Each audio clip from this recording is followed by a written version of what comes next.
ఎలాగైనా అమ్మతో చికెన్ వండించుకోవాలి.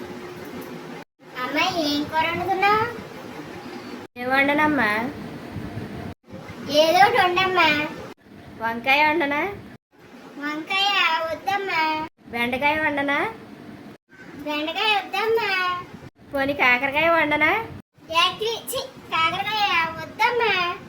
మరి పప్పు వండనా? రోజు పప్పే కదమ్మా. దీని పని ఎలా కాదు, దీన్ని చెప్తానుండు. ఇదిగో అమ్మా చింతల్లి.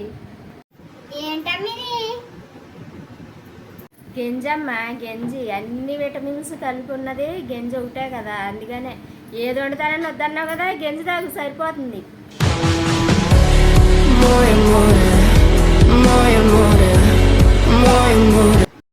ఎలాగైనా చికెన్ వండించుకుందాం అనుకోండి. అమ్మ నాకన్నా పెద్ద ప్లాన్ వేసింది. ఏది వండుతానని వద్దంటారా? దీనికి ఇలాగే ఉండాలి. ఒకసారి ఇలా చేస్తే రెండోసారి ఏది వండి పెట్టినా తింటారు.